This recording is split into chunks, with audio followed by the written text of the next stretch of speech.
चलिए, हम आपके सामने हैं। तो मतलब अभी आ रहे थे।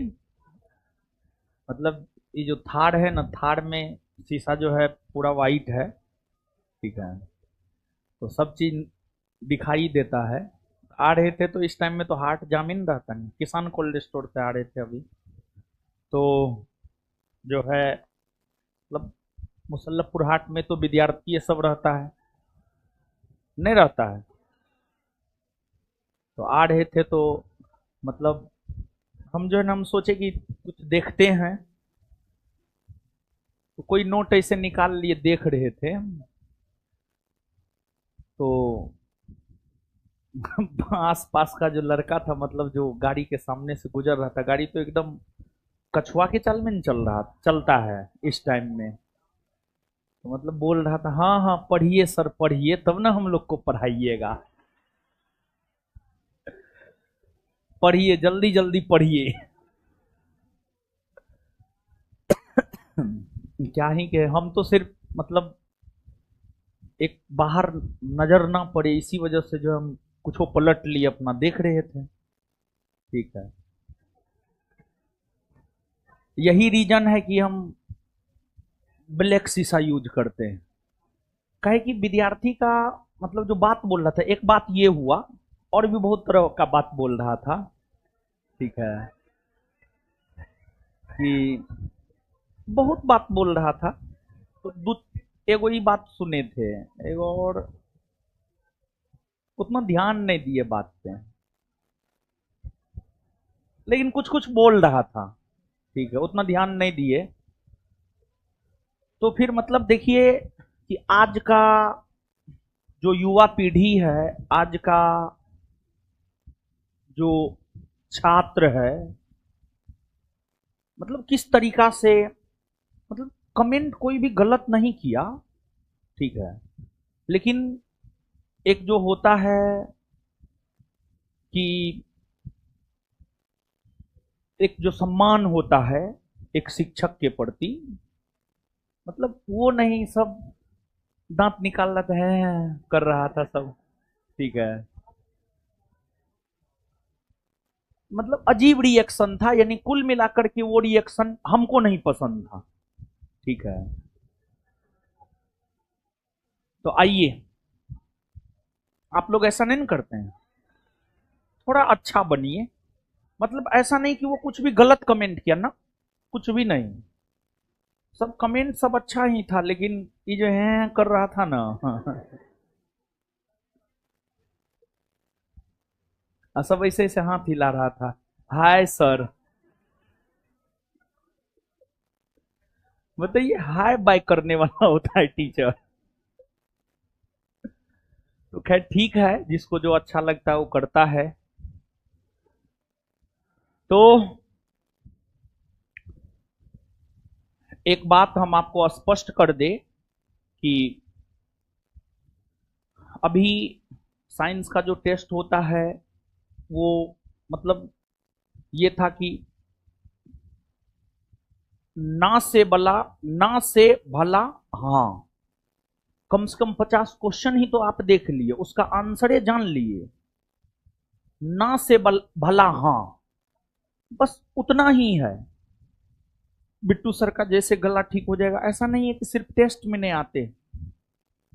कोई भी बैच में आप पढ़ते होंगे, दरोगा बैच में, फाउंडेशन बैच में, किसी भी बैच में नहीं आते हैं, गला खराब हो गया है। ठीक है।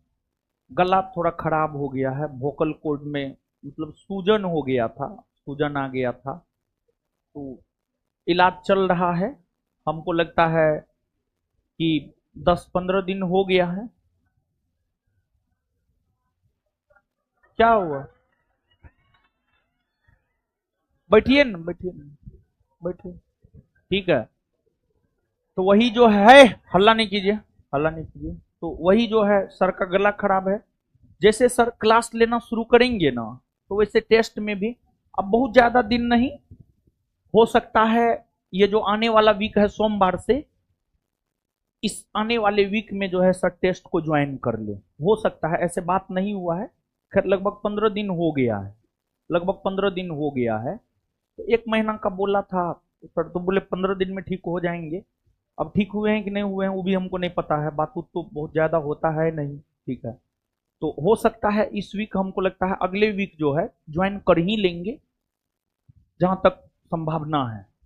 तो वही मतलब वो टेस्ट, वो टीचर जो है जो आपको अभी करवाता है वो नहीं करवाएगा, डेली टेस्ट में हम ही और बिट्टू झा सर करवाएंगे, ठीक है ना।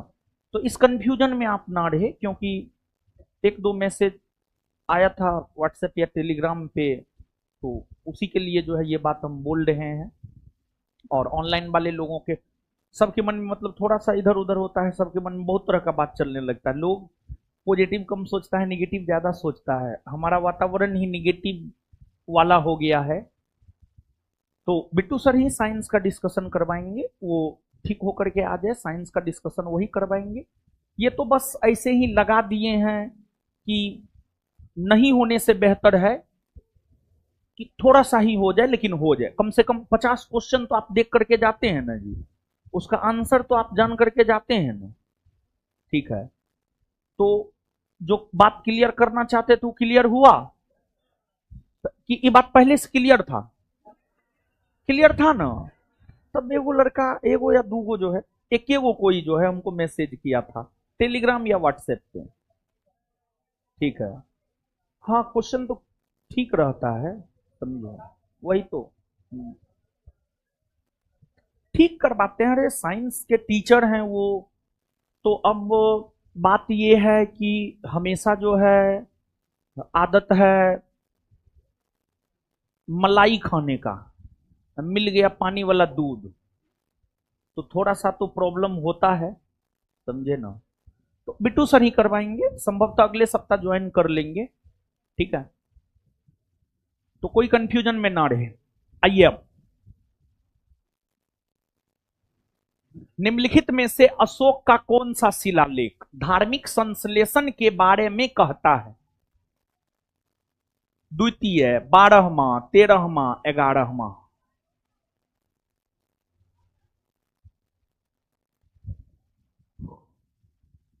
देखिए, सुनिए सुनिए, देखिए बाबू, ईरानी आक्रमण, ईरानी आक्रमण, ईरानी आक्रमण, ईरानी आक्रमण 516 ईस्वी पूर्व में हुआ है। ईरानी आक्रमण, ईरानी आक्रमण से प्रभावित होकर भारत में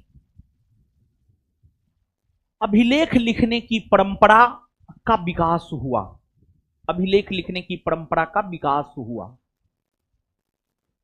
और प्रथम भारतीय शासक अशोक हुए जिन्होंने अभिलेख जारी किया, प्रथम भारतीय शासक अशोक हुए जिन्होंने अभिलेख जारी किया। अशोक के बृहद शिलालेखों की संख्या 14 है। अशोक के बृहद शिलालेखों की संख्या अगर देखा जाए तो अशोक के बृहद शिलालेखों की जो संख्या है, अशोक के बृहद शिलालेखों की संख्या 14 है। अशोक के बृहद शिलालेखों की संख्या 14 है।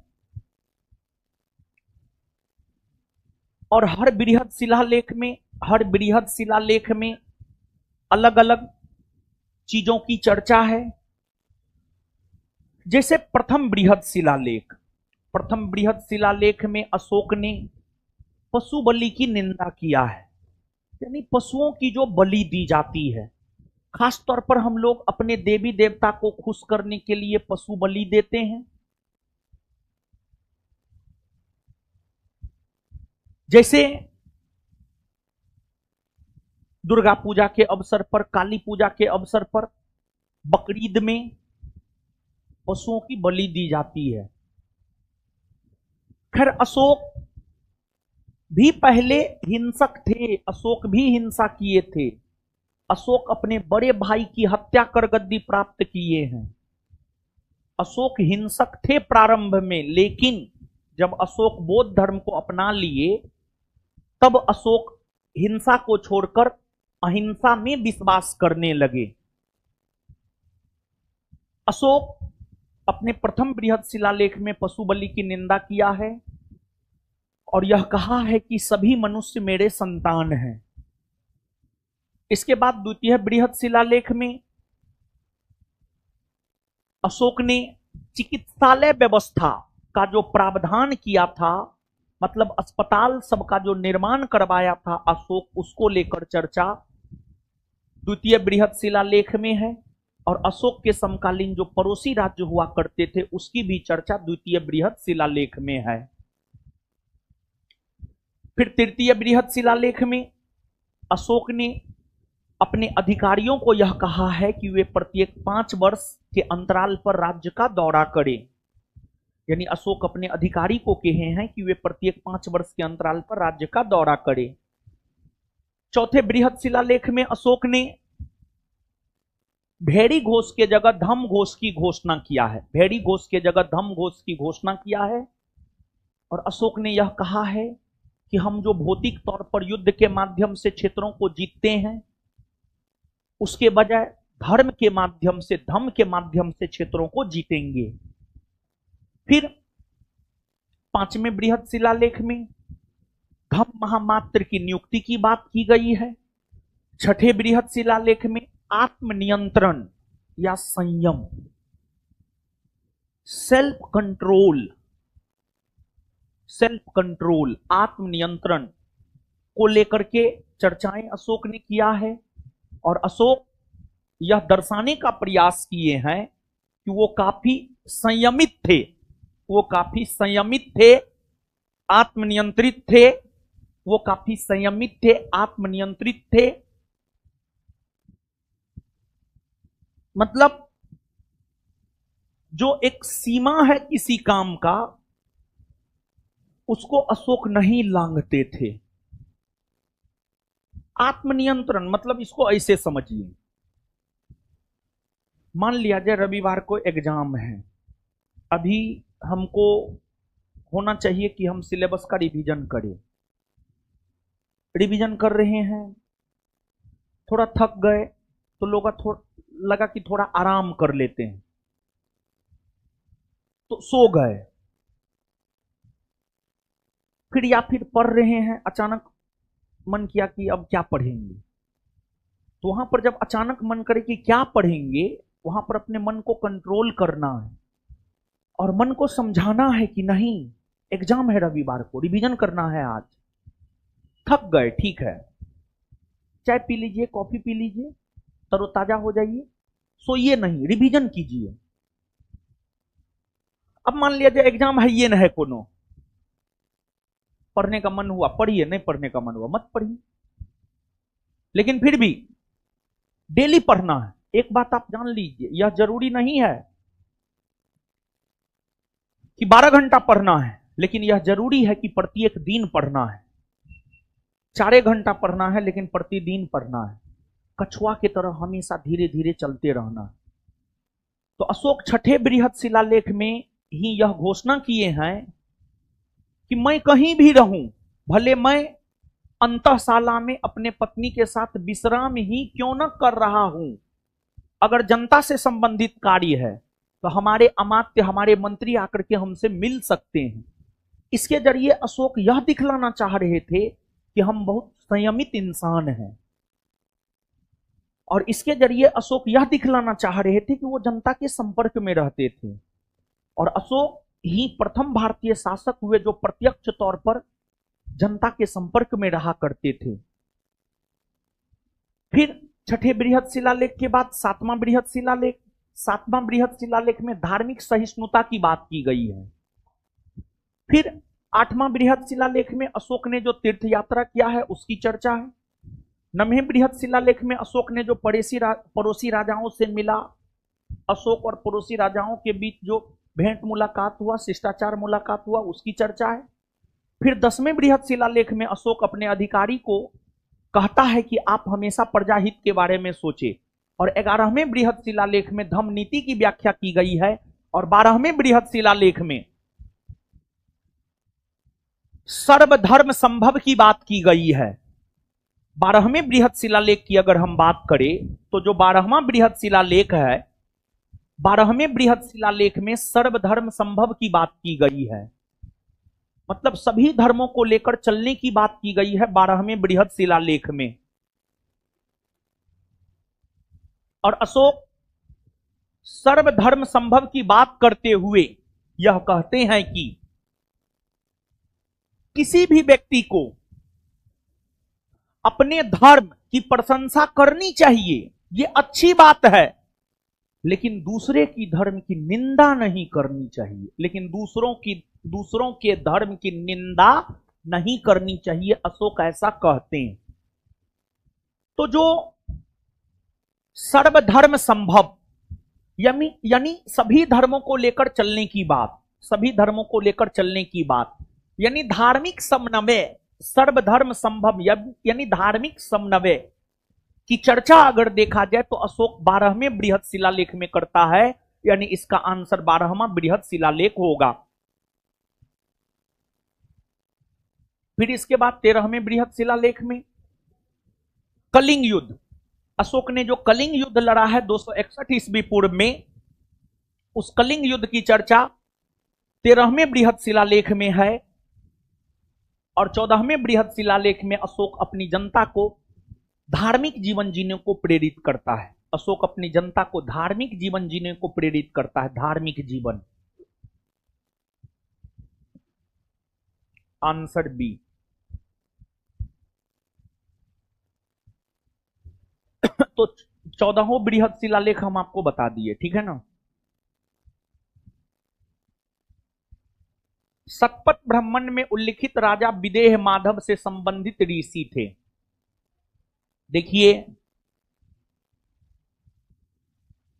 वेदों को भली भांति समझने के लिए,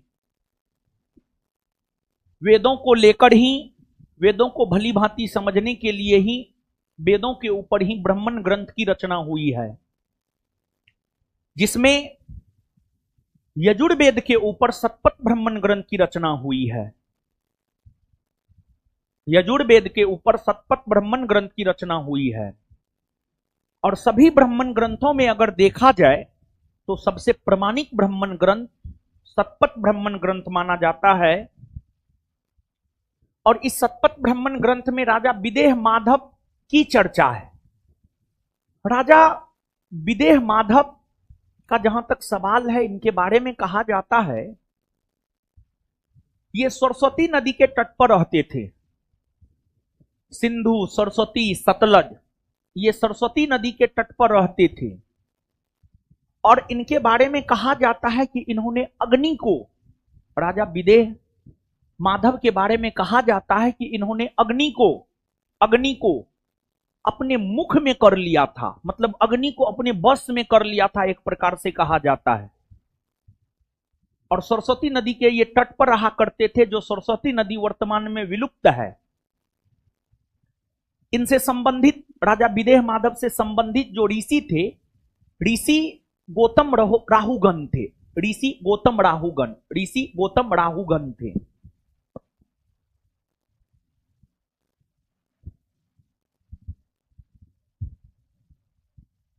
गायत्री मंत्र कौन लिखा है? विश्वामित्र ना। रामायण के किस कांड में राम और हनुमान की पहली भेंट का वर्णन है? देखिए बाबू, जानते हैं रामायण और महाभारत से प्रश्न पूछे जाते हैं। ये यूपीपीसीएस 2004 का पूछा हुआ क्वेश्चन है, ऐसा नहीं कि फालतू क्वेश्चन है ना। यूपीपीसीएस 2004 का पूछा हुआ क्वेश्चन है। देखिए बाबू, रामायण एक महाकाव्य है। भारत में मुख्य तौर पर दो महाकाव्य है, एक है रामायण और दूसरा है महाभारत। फिर दक्षिण भारत में भी दो महाकाव्य है, एक है शिल्पादिकाराम और दूसरा है मणिमेखले। उत्तर भारत के दो महाकाव्य रामायण और महाभारत, और दक्षिण भारत के भी दो महाकाव्य, जिसे तमिल महाकाव्य भी कहते हैं, शिल्पादिकाराम और मणिमेखले। रामायण का जहां तक सवाल है, रामायण मूल तौर पर संस्कृत भाषा में महर्षि वाल्मीकि के द्वारा लिखा गया था। रामायण मूल तौर पर संस्कृत भाषा में महर्षि वाल्मीकि के द्वारा लिखा गया था और रामायण जब शुरू में लिखा गया था तो उसमें श्लोकों की संख्या 6000 हुआ करती थी। बाद में जाकर श्लोकों की संख्या 6000 से बढ़कर 12000 हो गई और फिर आगे चलकर श्लोकों की संख्या 12000 से बढ़कर 24000 हो गई और वर्तमान में श्लोकों की संख्या रामायण में 24000 है। और उस 24000 श्लोक को 7 कांड में या 7 अध्याय में, 7 कांड या 7 अध्याय में, रामायण को टोटल 7 कांड में बांटा गया है या 7 अध्याय में बांटा गया, 7 अध्याय में बांटा गया है। रामायण को टोटल जो 7 कांड या 7 अध्याय में बांटा गया है उसमें चौथा कांड है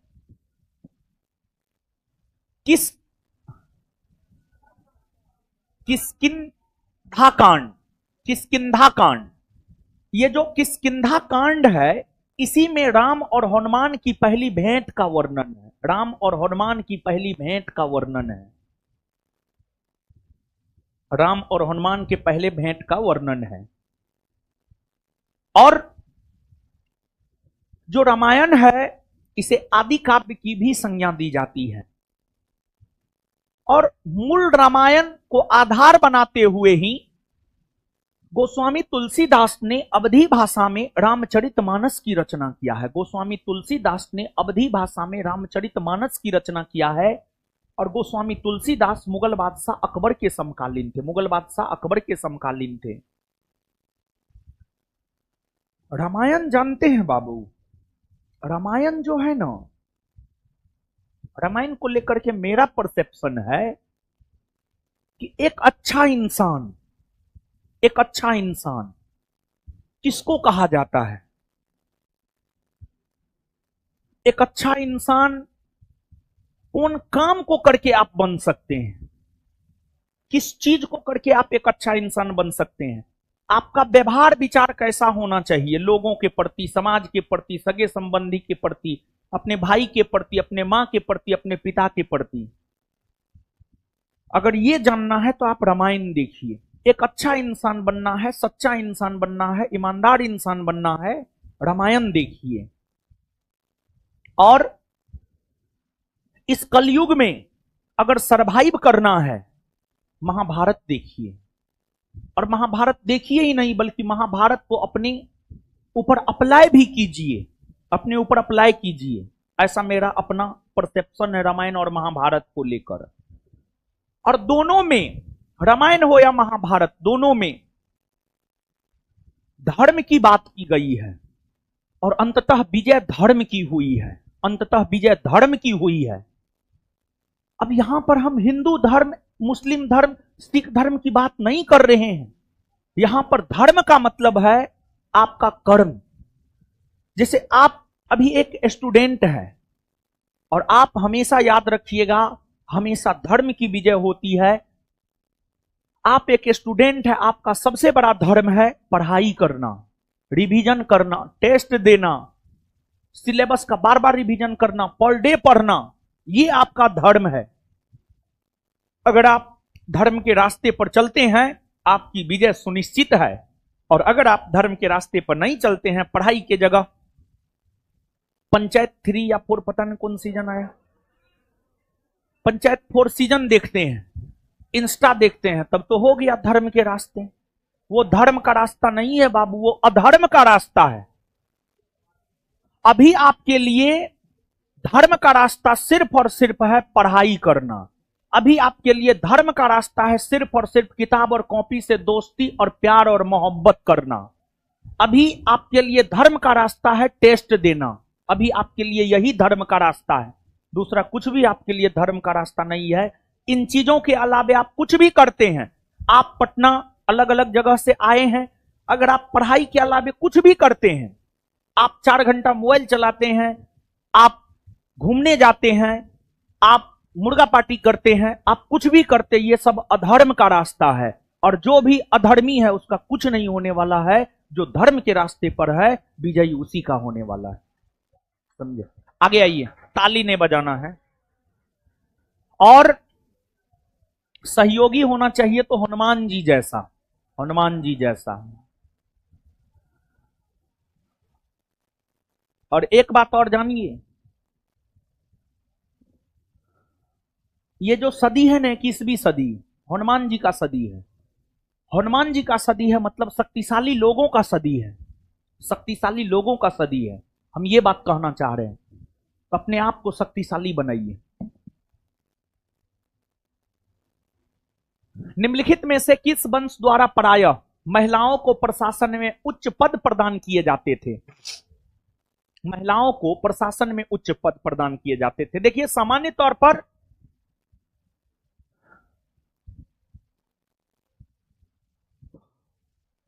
हाँ, देखिए सामान्य तौर पर अगर देखा जाए तो महिलाओं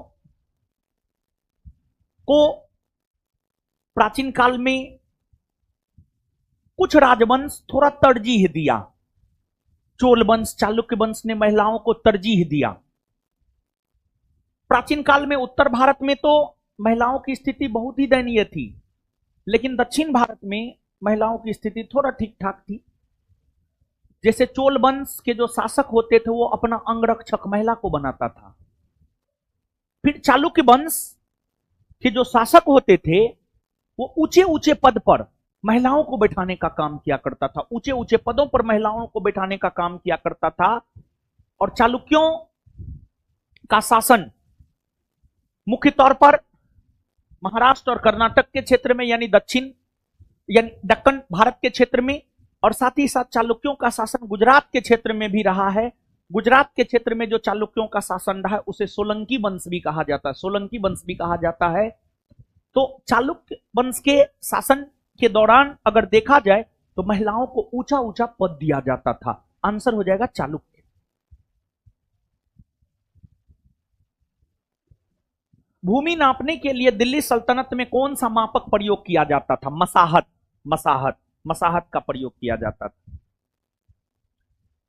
महमूद बेगड़ा के संबंध में निम्नलिखित कथनों पर विचार कीजिए। जानते महमूद बेगड़ा या मोहम्मद शाह प्रथम? महमूद बेगड़ा या मोहम्मद शाह प्रथम की अगर हम बात करें तो यह गुजरात का शासक था, गुजरात का शासक था। गुजरात का यह 7वां शासक था, गुजरात का यह 7वां शासक था। जब ये गुजरात के शासक हुआ करते थे तो उस समय तक पुर्तगाली का भारत आगमन हो चुका था, उस समय तक पुर्तगाली का भारत आगमन हो चुका था। और महमूद बेगड़ा का संघर्ष पुर्तगालियों के साथ भी हुआ है, और गुजरात के शक्तिशाली शासकों में महमूद बेगड़ा का नाम लिया जाता है। और महमूद बेगड़ा के बारे में कहा जाता है कि महमूद बेगड़ा ने मिस्र के साथ समझौता करके, मिस्र के साथ समझौता करके महमूद बेगड़ा मिस्र के साथ समझौता करके महमूद बेगड़ा मिस्र के साथ समझौता किया।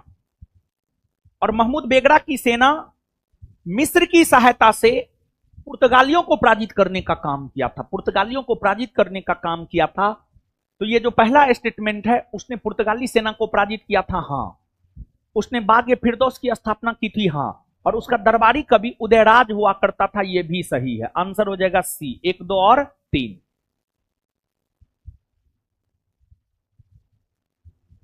कौन एक भारतीय राष्ट्रीय कांग्रेस से कभी संबंध नहीं रहे हैं? फिरोज शाह मेहता, हकीम अजमल खां, खान अब्दुल गफ्फार खां, सर सैयद अहमद खां।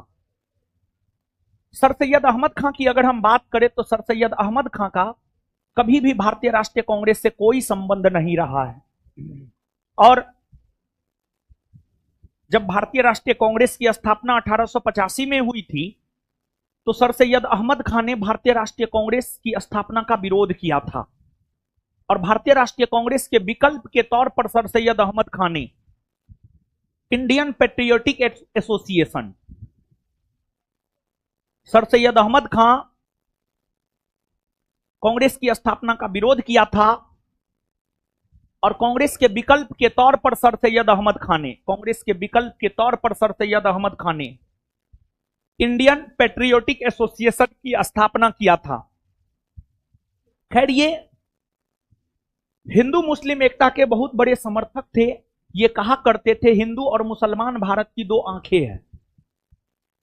लेकिन कांग्रेस में इनकी कोई दिलचस्पी नहीं थी और इनके बारे में कहा जाता है आधुनिक समय में, आधुनिक काल में मुस्लिम समाज में जो तमाम प्रकार की कुरीतियों और बुराइयां फैली हुई थी, उन कुरीतियों और बुराइयों को दूर करने के लिए,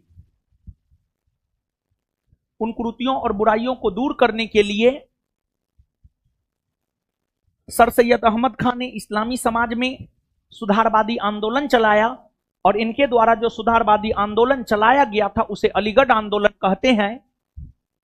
और अलीगढ़ आंदोलन के जरिए इन्होंने मुस्लिमों को जागरूक करने का काम किया और बाद में इन्हें महसूस हुआ कि सिर्फ जागरूक करने भर से काम नहीं चलने वाला है, मुस्लिमों को शिक्षित भी करना पड़ेगा।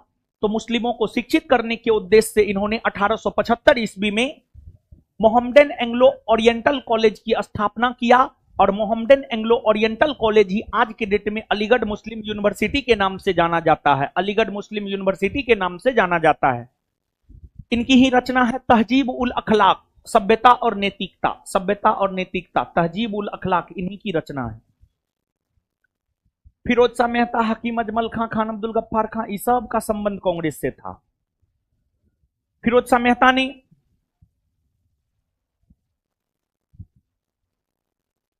कांग्रेस का 1890 में वार्षिक अधिवेशन, कांग्रेस का 1890 में वार्षिक अधिवेशन कोलकाता में हुआ था। 1890 में कांग्रेस का वार्षिक अधिवेशन जो कोलकाता में हुआ था उसकी अध्यक्षता फिरोज शाह मेहता ने ही किया था, फिरोज शाह मेहता ने किया था। तो फिरोज शाह मेहता का संबंध तो कांग्रेस से है। फिर हकीम अजमल खां, 1921 में कांग्रेस का वार्षिक अधिवेशन हुआ था अहमदाबाद में और 1921 ईस्वी में कांग्रेस का जो वार्षिक अधिवेशन अहमदाबाद में हुआ था उसकी अध्यक्षता हकीम अजमल खां ने किया था। फिर खान अब्दुल गफ्फार खां,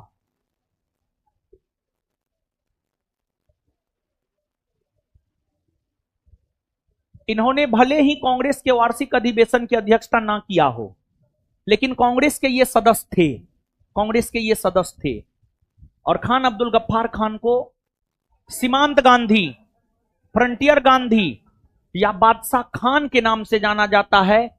इन्होंने ही खुदाई खिदमतगार आंदोलन चलाया था और खुदाई खिदमतगार आंदोलन के अंतर्गत जो खुदाई खिदमतगार आंदोलन से जुड़े जो आंदोलनकारी थे वे लाल कुर्ता पहना करते थे और खुदाई खिदमतगार का शाब्दिक अर्थ होता है ईश्वर का सेवक, ईश्वर का सेवक।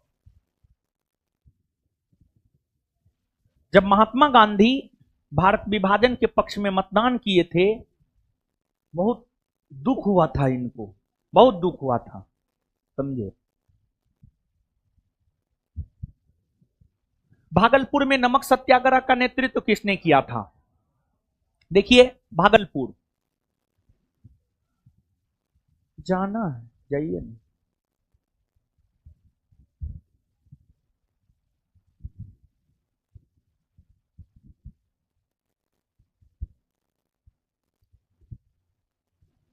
हाँ हाँ, काहे जाना है? कौन बुलाया? नियुक्ति है कल, कहाँ बुलाया है? वैशाली। आपको कैसे पता? कौन आया था? ओ, क्लासों में फोन रिसीव करती है। अब पुलिस बन गई है, अब डंडा चलाएगी। तो आइए, हाँ, नमक सत्याग्रह। देखिए राष्ट्रीय स्तर पर अगर नमक सत्याग्रह की बात की जाए तो राष्ट्रीय स्तर पर नमक सत्याग्रह का आयोजन महात्मा गांधी ने किया था।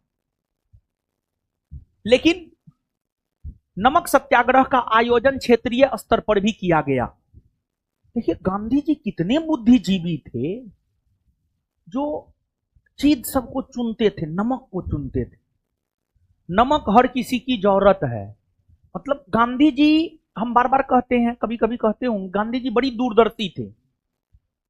दूरदर्शिता का मतलब क्या होता है? लोग क्या सोचता है, लोगों तक अपनी पहुंच कैसे बनाए। मतलब गांधी जी जब सविनय अवज्ञा आंदोलन शुरू किए तो नमक को आधार बनाए, नमक, नमक को आधार बनाए। भारतीयों को कहे कि नमक पर आपसे टैक्स लेता है, जबकि नमक समुद्री पानी से बनता है, समुद्र भारत का है। नमक तो अमीर हो गरीब हो हर किसी की जरूरत है। तो नमक सत्याग्रह के जरिए जो है गांधी जी को पूरा देश जान गया। गांधी जी को सुदूर इलाका में बैठे सब लोग जान गया नमक सत्याग्रह की वजह से। मामले ऐसा था, समझे। तो इसी को कहा जाता है लोगों के इमोशन, इमोशनली लोगों को जोड़ना अपने आप से, इमोशनली लोगों को जोड़ना अपने आप से। और गांधी जी तो अच्छे काम के लिए इमोशनली आपको अपने आप से जोड़ते थे। लेकिन आज का लोग जो है अपने फायदा के लिए, गांधी जी तो देश की आजादी के लिए कर रहे थे। अरे गांधी जी को कोनो चीज का कमी थोड़े था महाराज। राजा जैसे जीवन गांधी जी जी सकते थे। तो गांधी जी इमोशनली जोड़ करके देश को आजादी दिलाए। लेकिन ये 21वीं सदी है, ये आर्थिक सदी है। इस सदी में इमोशन का कोई महत्व नहीं है। इमोशन में जो बहा वो गया। हम एक बात बता रहे हैं, हम एक मतलब जिस स्तर पे हैं, जितना बेहतर कार्य सब किए हैं, कर रहे हैं, राष्ट्रीय स्तर पर एक पहचान होनी चाहिए। लेकिन कभी कभी हम भी इमोशन में बह जाते हैं और कुछ काम हमको करना चाहिए जो नहीं कर पाते हैं।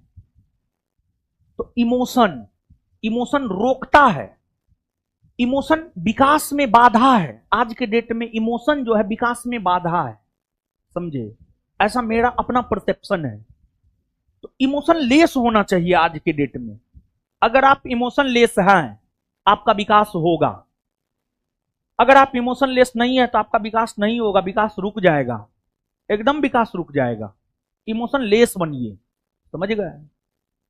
तो नमक सत्याग्रह का जहां तक सवाल है, आप सब लोग जानते हैं महात्मा गांधी 12 मार्च 1930 से साबरमती आश्रम से दांडी मार्च के जरिए नमक सत्याग्रह की शुरुआत किए। और नमक सत्याग्रह के अंतर्गत गांधी जी ने कांग्रेस के नेताओं को यह कहे कि आप अपने आसपास के क्षेत्र में हमारे दांडी यात्रा के तर्ज पर यात्रा कीजिए और तालाब, नदी, जलप्रपात, झरना में जाकर सांकेतिक तौर पर पानी से नमक बनाकर नमक कानून को तोड़ने की घोषणा कीजिए। तो फिर बिहार भी नमक सत्याग्रह का एक प्रमुख केंद्र बना था। और बिहार की अगर हम लोग बात करें तो बिहार के भागलपुर में नमक सत्याग्रह का नेतृत्व जो है आपको महादेव लाल सर्राफ ने किया था। महादेव लाल सर्राफ ने किया था। ठगों के दमन में निम्नलिखित में से कौन संबंधित था? देखिए, ठग, आमिर खान का एक मूवी है ठग ऑफ हिंदुस्तान, उसको देखिए, ठग का मतलब समझ में आ जाएगा। हम भी थोड़ा बहुत ही देखे हैं लेकिन समझ में आ जाएगा। थोड़ा बहुत जो देखे हैं उससे हमको लगता है ठग का मतलब समझ में आ जाएगा। ठग, ठग का मतलब होता है झूठी झांसा देकर आपको लूट लेना। सीधे एक लाइन में, एक लाइन में ठग का मतलब होता है झूठी झांसा देकर, लंबा लंबा फेंक कर, लंबा लंबा फेंक कर आपको लूट लेना। ठग का मतलब ये होता है। ठगी प्रथा भारत में आज भी है, आज भी है। लेकिन अंग्रेज दिमाग का इतना तेज होता था, अंग्रेजों को कुछ भारतीय ठग ठग लेता था तो अंग्रेज का ईगो हर्ट होता था इससे। क्या है, हम दिमाग का इतना तेज है, हम पूरे संसार पर राज कर रहे हैं कि भारतीय हमको ठग रहा है। ये तो ठीक बात ना है। तो अंग्रेज को भारतीयों के द्वारा ठगा जाता था। तो इस ठगी प्रथा का अंत कर्नल स्लीमेन की सहायता से लॉर्ड विलियम बेंटिक ने किया। कर्नल स्लीमेन की सहायता से ठगी प्रथा का अंत लॉर्ड विलियम बेंटिक ने किया। लॉर्ड विलियम बेंटिक ने किया। Lord William Bentinck. कैप्टन स्लीमेन या कर्नल स्लीमेन, एक के बाद।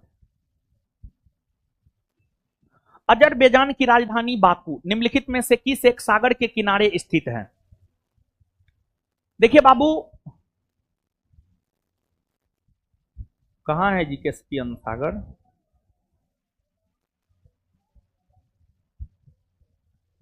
देखिए ये कैस्पियन सागर है।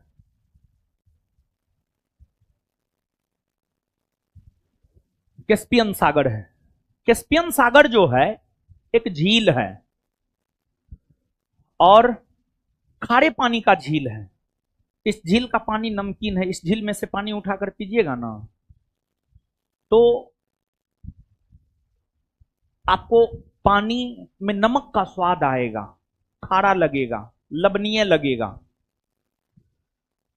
कैस्पियन सागर झील खारे पानी का विश्व का सबसे बड़ा झील है। वही मीठे पानी का सबसे बड़ा झील है सुपीरियर झील। सुपीरियर झील जो कि यूएसए में है, यूएसए और कनाडा के सीमा पर है। अब कैस्पियन सागर झील के साथ कितना देश सीमा बनाता है? 5 और 5 देश जो सीमा बनाता है उसको याद रखने का ट्रिक है तू रुक मैं आई। तू रुक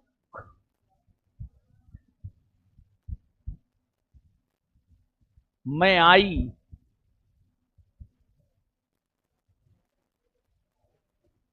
त से तू से तुर्क मेनिस्तान। रू से रूस। क से कजाखस्तान।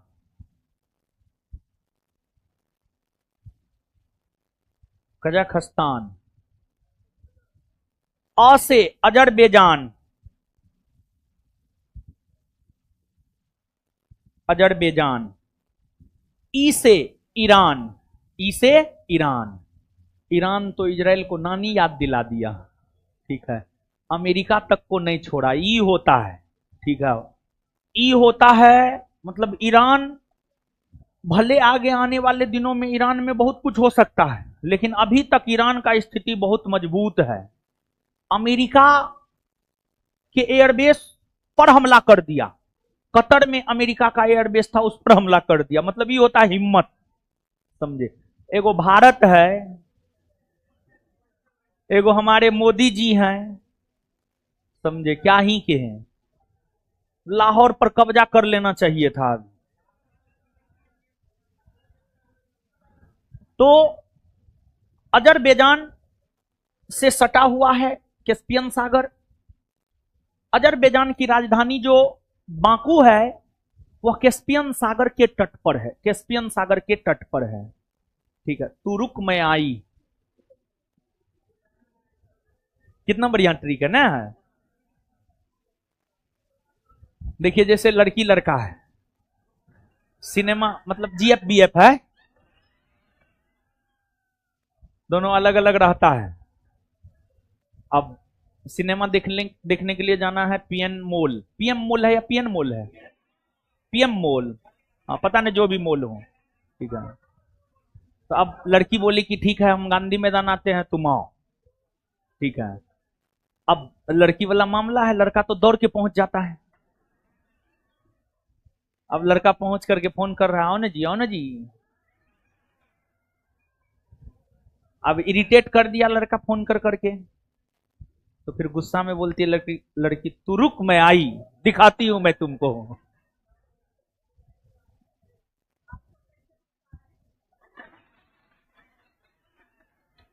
हमको सब चीज पता है। काहे? मतलब हम आप लोग के बीच नहीं रहते हैं।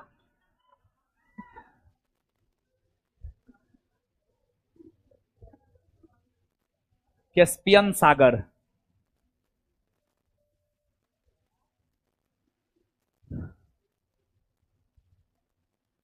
निम्नलिखित में से किस देश में 1857 ईस्वी में खनिज तेल आर्थिक स्तर पर निकाला गया? 1857 ईस्वी में यूरोप महादेश के देश रोमानिया में जो है आर्थिक स्तर पर खनिज तेल निकाला गया। और रोमानिया यूरोप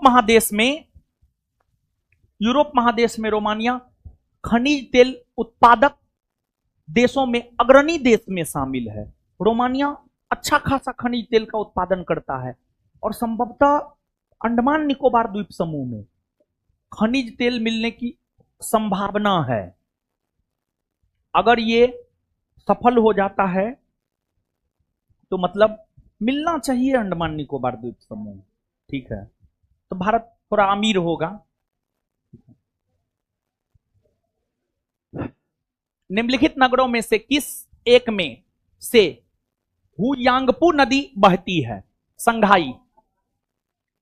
चीन का एक प्रमुख शहर है संघाई। संघाई से होकर ही हुयांगपू नदी बहती है।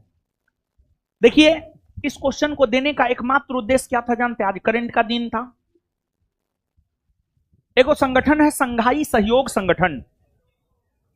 संघाई सहयोग संगठन SCO। संघाई सहयोग संगठन की स्थापना 2001 में हुई है। भारत 2017 में संघाई सहयोग संगठन का सदस्य राष्ट्र बना है। संघाई सहयोग संगठन का अभी सम्मेलन चीन में हो रहा है, हुआ है अभी कल परसों में हुआ है। संघाई सहयोग संगठन का सम्मेलन चीन में हुआ है। इसमें भारत की तरफ से नेतृत्व किए थे रक्षा मंत्री राजनाथ सिंह। और रक्षा मंत्री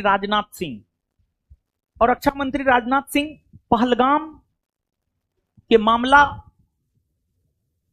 को लेकर एक संयुक्त वार्ता चाहते थे, जो कि नहीं हुआ।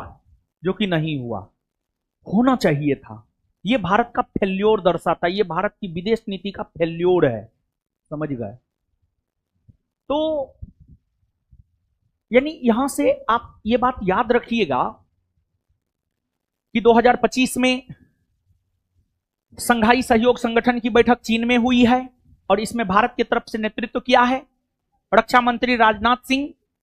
और संघाई सहयोग संगठन की स्थापना 2001 में हुई है और इसका मुख्यालय बीजिंग में है। संघाई सहयोग संगठन का मुख्यालय बीजिंग में है।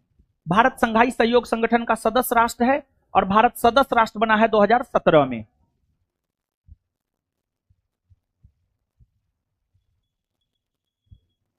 कौन सी भूमि किसी भी देश के स्वामित्व में नहीं है?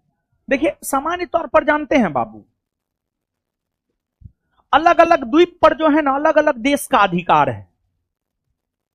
आप देखिएगा, अलग अलग द्वीप पर अलग अलग देश का अधिकार है। जैसे ग्रीनलैंड, जो कि विश्व का सबसे बड़ा द्वीप है, इस पर डेनमार्क का अधिकार है। जैसे हवाई द्वीप समूह, उस पर अमेरिका का अधिकार है। जैसे और भी बहुत सारा द्वीप समूह है, और भी बहुत सारा द्वीप समूह आपको मिलेगा।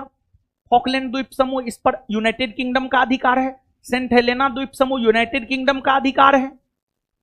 तो अलग अलग द्वीपों पर अलग अलग देशों का अधिकार है। लेकिन एक महाद्वीप है,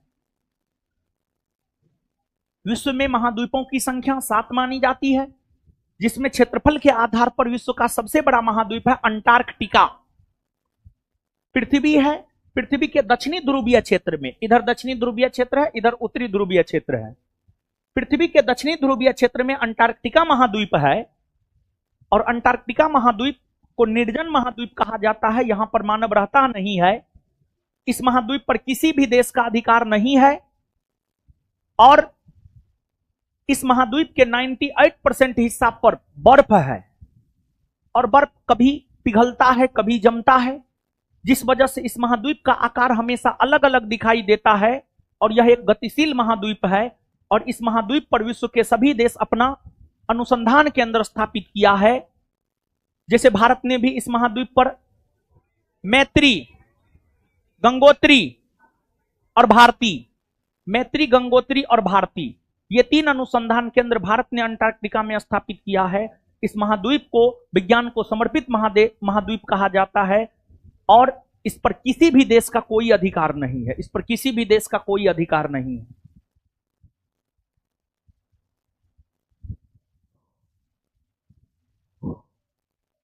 भारत में शांत घाटी किस राज्य में है? शांत घाटी केरल में है। और जो शांत घाटी है इसी को साइलेंट वैली अंग्रेजी में या मौन घाटी भी कहा जाता है, या जैव विविधता के लिए प्रसिद्ध है, जैव विविधता। कोपेन ने भारत के विशाल मैदान की जलवायु के लिए निम्नलिखित में से कौन से शब्दों का प्रयोग किया है? विशाल मैदान यानी उत्तर का विशाल मैदान, और उत्तर के विशाल मैदान का विस्तार उत्तर प्रदेश में है, बिहार में है, बंगाल में है। यानी कुल मिलाकर के यह पूछा जा रहा है कि उत्तर प्रदेश, बिहार, बंगाल में कोपेन के अनुसार किस प्रकार की जलवायु पाई जाती है। कोपेन के अनुसार उत्तर भारत के विशाल मैदान में CWG प्रकार की जलवायु पाई जाती है, CWG प्रकार की जलवायु पाई जाती है, CWG।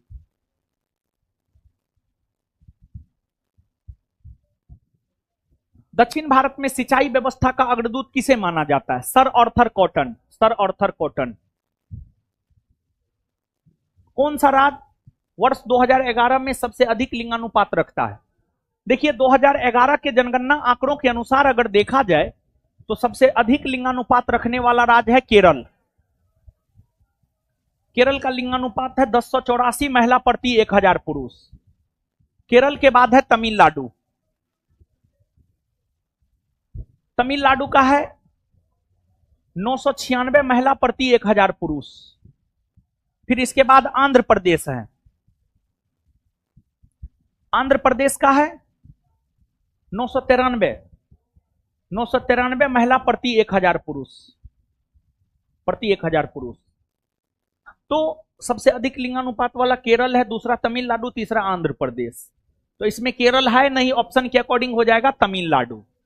और लिंगानुपात तो आप सब लोग समझते हैं, प्रति 1000 पुरुष पर महिलाओं की जो संख्या होती है वही लिंगानुपात कहलाती है। और 2011 के जनगणना आंकड़ों के अनुसार अखिल भारतीय स्तर पर भारत का लिंगानुपात है 943, 943।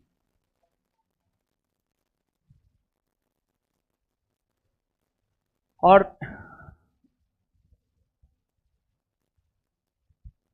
निम्नलिखित कथनों में से कौन सा कथन सही है?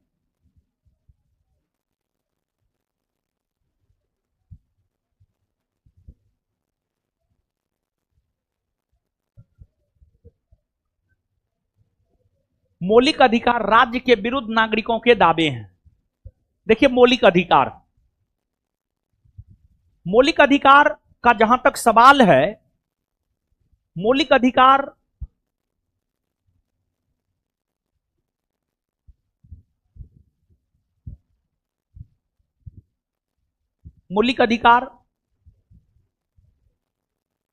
ये अपने आप में मूल होता है। ये ऐसे अधिकार होते हैं जिसके बिना मानव का विकास रुक जाता है।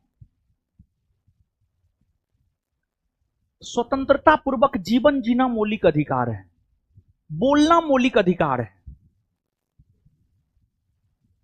घूमना फिरना मौलिक अधिकार है, अपना विचार रखना मौलिक अधिकार है, व्यवसाय व्यापार करना मौलिक अधिकार है, अपने धर्म को मानना मौलिक अधिकार है। बताइए, आप सोच कर देखिए, अगर आपको बोलने का अधिकार ना दिया जाए, विचार रखने का अधिकार ना दिया जाए, स्वतंत्रता पूर्वक जीवन जीने का अधिकार ना दिया जाए, आपका जीवन कैसा हो जाएगा? सोच के देखिए, नरक हो जाएगा आपका जीवन। मौलिक अधिकार अपने आप में मूल है। ये वो अधिकार होते हैं, छोड़ दीजिए ना, देख रहा है, देखने दीजिए ना, आपको क्या करता है, देखने दीजिए। हमको देखता है, हमको नहीं देखेगा तो आपको देखेगा, देखने दीजिए। अरे विद्यार्थी आता है, सोचता है एक बार देख लेते हैं मास्टर को क्या कर रहा है, तब जाएंगे लाइब्रेरी, देखने दीजिए उसको हम क्या कर रहे हैं, देखेगा। लेकिन हाँ ज्यादा देखने लगे तब कहिए जाइए, थोड़ा सा देखे ना तो छोड़ दीजिए। कभी कभी जो है किसी का दर्शन भी बड़ी शुभ होता है। एक बचपन में पढ़ते थे हम, मतलब तीसरा चौथा क्लास में थे हमको लगता है, तो हमारे एक मामा थे, वो हमसे बहुत सीनियर थे, वो 8वां में थे, तो उनको प्रेम हुआ था किसी से। तो जहाँ पे हम लोग रहते थे ना, आगे में एगो टीचर था, उसके यहाँ सुबह सुबह जो है पढ़ने आती थी वो लड़की, ठीक है, तो उठ करके जो उसका दर्शन करता था। एक रोज हमारे नाना जी देख लिए, कुछ दिन तक रीड किए, तो उसको कूटे, तब हम लोग को मालूम हुआ ओ सवेरे जगने का यही रीजन है। तो खैर अभी बहुत मतलब रेलवे में है, रेलवे में है, और हमारे मामा जी रेलवे में हैं, और अच्छा पोस्ट पे हैं, ठीक है, बहुत सीनियर ऑफिसर हैं, ठीक है। मामा बहुते है, ठीक है, ये भी है, नहीं नहीं था, ये तो मेरा बैचमेट है, ये हमसे थोड़ा सा सीनियर है, ठीक है, बहुत ज्यादा नहीं, समझे। तो अब मामा एक क्यों होता है क्या, ननिहाल का तो सब मामे ना होता है जी। तब सुनिए, तो मौलिक अधिकार अपने आप में मूल है, मूल है, इसके बिना मानव का जीवन पशुतुल्य हो जाता है। मौलिक अधिकार का कंसेप्ट भारत के संविधान में अमेरिका से लिया गया है, और मौलिक अधिकार की चर्चा भारतीय संविधान के भाग 3 में अनुच्छेद 12 से 35 के बीच में है। और मौलिक अधिकार हम नागरिकों को राज्य के विरुद्ध प्राप्त हुए हैं, राज्य के विरुद्ध प्राप्त हुए हैं, राज्य यानी सरकार भारत, उसके विरुद्ध प्राप्त हुए हैं। और राज्य के विरुद्ध मौलिक अधिकार नागरिकों को प्राप्त हुआ, यही तो रीजन है कि राज्य आपके मौलिक अधिकार को सीमित नहीं कर सकता है। अगर करता है तो फिर आप न्यायालय के शरण में जाइए, न्यायालय आपके मौलिक अधिकार को बहाल करवाने का काम करेगा, न्यायालय आपके मौलिक अधिकार को बहाल करवाने का काम करेगा। तो जो मौलिक अधिकार है ये राज्य के विरुद्ध में नागरिकों के दावे हैं। मौलिक अधिकार जो है ना, नागरिक को अधिकार देता है। हम लोग जो इतना फरफर कर लेते हैं, मौलिक अधिकार की वजह से ही हम लोग फरफर कर लेते हैं। आप लोग भी जब पुलिस विभाग में जाइएगा ना, तो मौलिक अधिकार पढ़ाएगा आपको, कुछ पढ़ाए या नहीं पढ़ाए, पुलिस का जब ट्रेनिंग दिया जाता है तो मौलिक अधिकार जरूर पढ़ाया जाता है, और पुलिस को बतलाया जाता है कि आप नागरिकों के मौलिक अधिकार का उल्लंघन मत कीजिएगा। मौलिक अधिकार इसलिए पढ़ाया जाता है, और पुलिस को बताया जाता है आम नागरिकों का फलना फलना फलना फलना फलना फलना मौलिक अधिकार है, इसमें आप हस्तक्षेप नहीं कीजिएगा, इसके बाद जो करना है अपना करते रहिए, ठीक है। सी होगा उत्तर। भारत के सर्वोच्च न्यायालय ने किस वर्ष न्यायाधीशों की नियुक्ति के लिए कॉलेजियम व्यवस्था को अपनाया? न्यायाधीशों की नियुक्ति के लिए कॉलेजियम व्यवस्था को 1993 में अपनाया गया है। देखिए कॉलेजियम, कॉलेजियम एक ऐसी व्यवस्था है जिसमें यानी जो कॉलेजियम होता है उसमें सुप्रीम कोर्ट का 5 गो न्यायाधीश होता है, एगो मुख्य न्यायाधीश, 4 गो वरिष्ठ न्यायाधीश, एगो मुख्य न्यायाधीश और 4 गो वरिष्ठ न्यायाधीश को मिलाकर एक कॉलेजियम बनता है। कॉलेजियम यह सिफारिश करता है कि हाई कोर्ट में, सुप्रीम कोर्ट में कौन न्यायाधीश बनेगा, कौन न्यायाधीश नहीं बनेगा। कॉलेजियम के सिफारिश पर ही राष्ट्रपति हाई कोर्ट और सुप्रीम कोर्ट के न्यायाधीशों की नियुक्ति करता है। तो कॉलेजियम एक प्रकार की व्यवस्था है जिस कॉलेजियम के जरिए राष्ट्रपति सुप्रीम कोर्ट और हाई कोर्ट के न्यायाधीशों की नियुक्ति करता है। और इस कॉलेजियम व्यवस्था को समाप्त करने को लेकर 99वां संविधान संशोधन 2014 में किया गया था, लेकिन 99वां संविधान संशोधन को सुप्रीम कोर्ट में चुनौती दिया गया और सुप्रीम कोर्ट ने यह कहते हुए 99वां संविधान संशोधन को खारिज कर दिया कि यह संविधान संशोधन न्यायपालिका की स्वतंत्रता को बाधित करता है और न्यायपालिका की स्वतंत्रता संविधान के मूल ढांचा में आता है। इसी वजह से कॉलेजियम व्यवस्था बनी रहेगी, कॉलेजियम के स्थान पर दूसरी कोई व्यवस्था नहीं आएगी। निम्न में से कौन राज्यसभा का सदस्य होते हुए भी लोकसभा की कार्यवाही में भाग ले सकता है? देखिए, मंत्री, प्रधानमंत्री या कैबिनेट मंत्री या राज्य मंत्री या उप मंत्री, केंद्रीय मंत्री परिषद का मंत्री, भले वो लोकसभा का सदस्य है फिर भी वह लोकसभा राज्यसभा दोनों में जाकर बैठ सकता है, बोल सकता है। मंत्री भले वह राज्यसभा का सदस्य है फिर भी वह राज्यसभा लोकसभा दोनों में जाकर बैठ सकता है, बोल सकता है। तो मंत्री को, केंद्रीय मंत्री परिषद के मंत्री को, वो किसी भी सदन का सदस्य हो, उसे संसद के दोनों सदनों में जाकर बैठने और बोलने का अधिकार होता है, बैठने और बोलने का अधिकार होता है।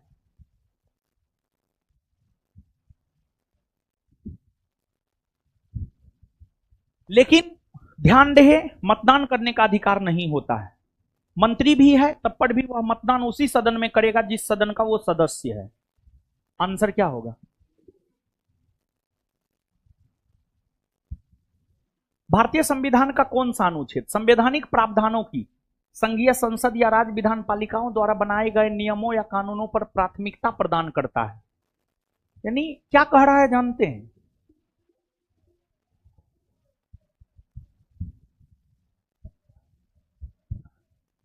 सुनिए,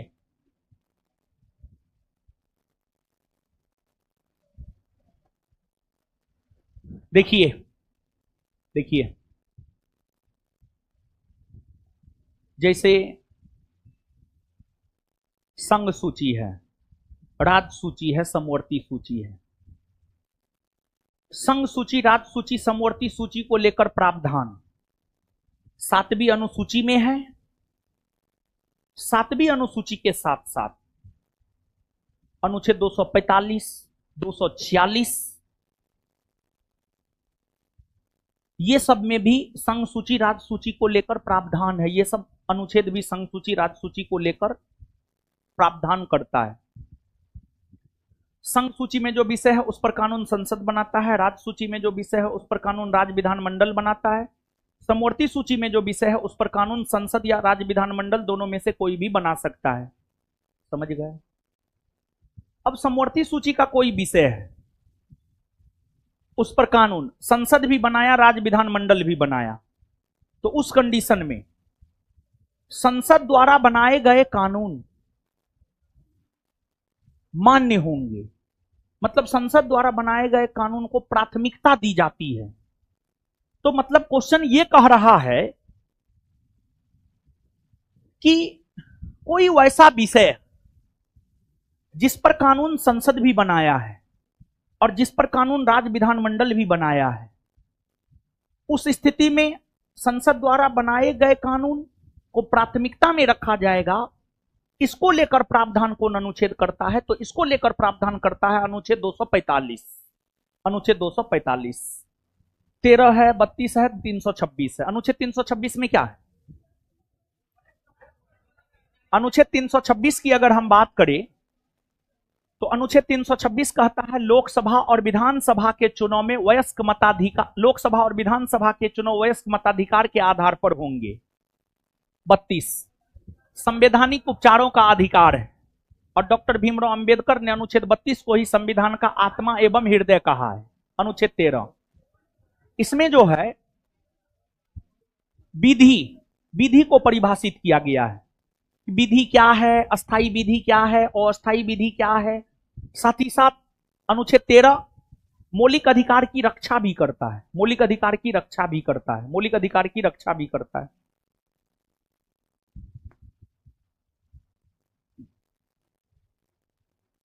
विशाखा व अन्य बनाम राजस्थान राज्य व अन्य मुकदमा संबंधित है। विशाखा व अन्य बनाम राजस्थान राज्य मुकदमा में सुप्रीम कोर्ट का जजमेंट संभवतः 1997 में आया है। देखिए, जानते हैं है क्या बाबू, जैसे अब तो किसी भी ऑफिस में जाइएगा, किसी भी ऑफिस में जाइएगा तो ऑफिस में, जैसे सरकारी ऑफिस सब में जाइएगा, आज से आप 25-30 बरस पहले किसी सरकारी ऑफिस में जाते, 10 गो पुरुष है, एगो या 2 गो महिला कर्मचारी मिलता, 2 गो महिला कर्मचारी मिलता।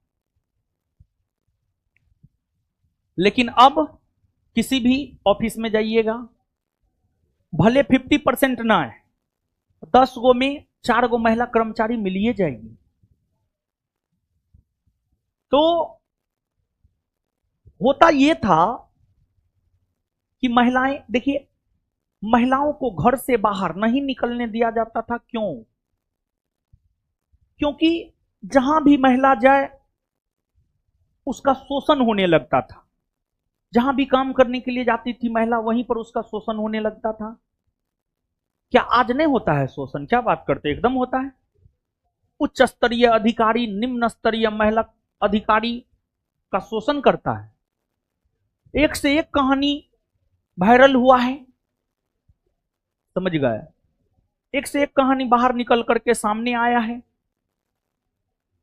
तो कार्यस्थल पर महिलाओं का जो यौन उत्पीड़न होता था, उस पर अंकुश लगाने को लेकर विशाखा बनाम अन्य राज्यवाद व राजस्थान राज्यवाद में सुप्रीम कोर्ट का निर्णय आया है कि आखिरकार कार्यस्थल पर महिलाओं का यौन उत्पीड़न ना हो और इस प्रकार की चीज ना हो, इसको लेकर कौन से उपाय किए जाए, महिलाओं को जागरूक किया जाए, महिलाओं की संख्या को बढ़ाया जाए हर विभाग में। आप देखिए ना नीतीश जी, पुलिस विभाग में महिलाओं को लगभग भर दिए हैं। पहले कहां इतना महिला पुलिस विभाग में हुआ करती थी? पहले इक्का दुक्का महिला आपको पुलिस विभाग में मिलता। अब तो जो है गाड़ी जो 112 वाला निकलता है, एगो महिला एगो पुरुष रहता है, 2 गो महिला 2 गो पुरुष रहता है। ठीक है, तो एक प्रकार से ठीक है, ठीक है, एक प्रकार से ठीक है।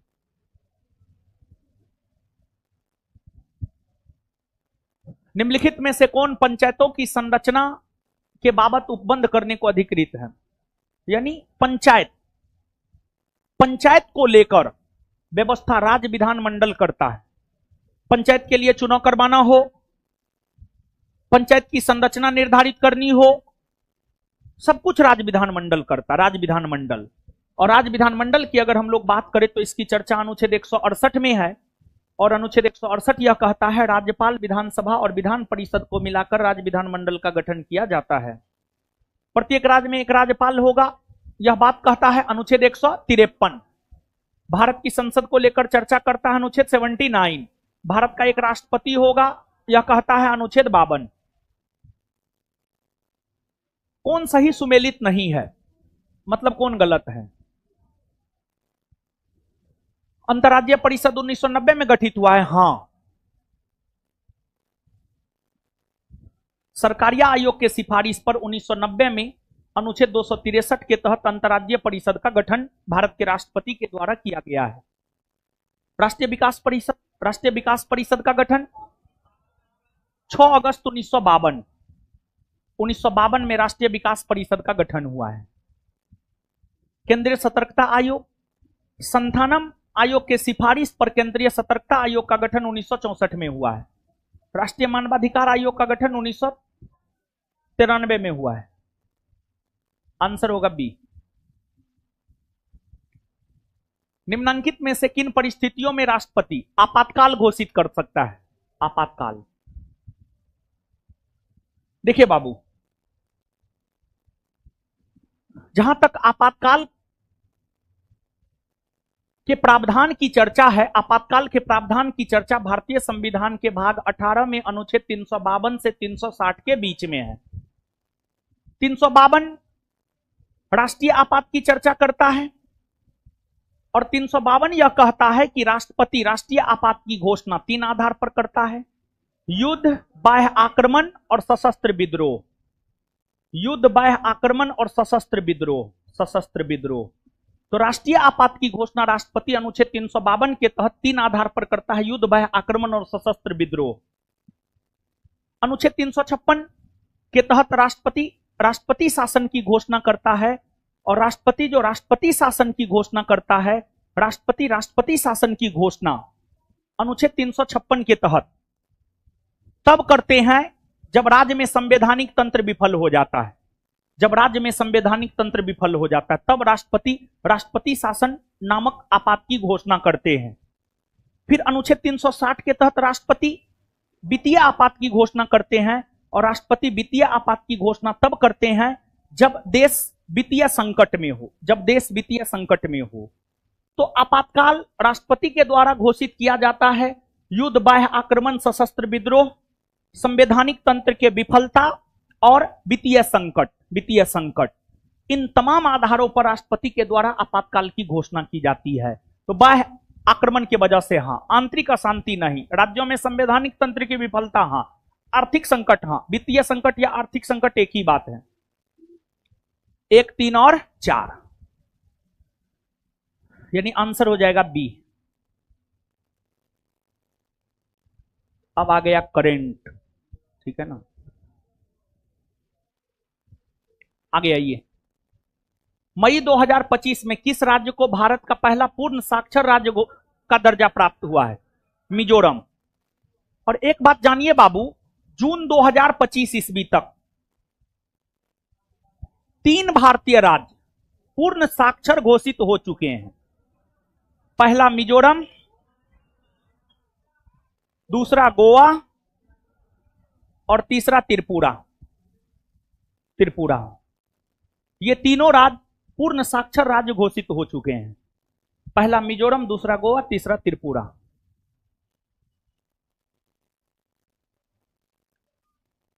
आठवां हिंद महासागर सम्मेलन 2025 का आयोजन कहां हुआ? ओमान। ओमान।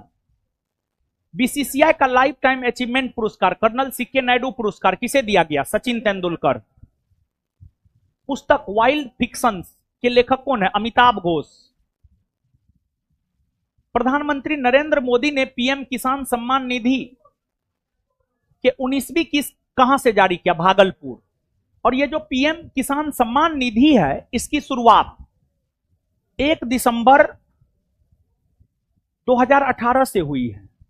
देखिए, पीएम किसान सम्मान निधि की घोषणा 1 फरवरी 2019 को जो बजट पेश किया गया था उसमें हुआ। 1 फरवरी 2019 को जो बजट पेश किया गया था उसमें पीएम किसान सम्मान निधि की घोषणा हुई थी। और पीएम किसान सम्मान निधि के तहत जो है, किसानों को प्रति वर्ष 6,000 रुपया दिया जाना था। प्रत्येक 4 माह पर 2,000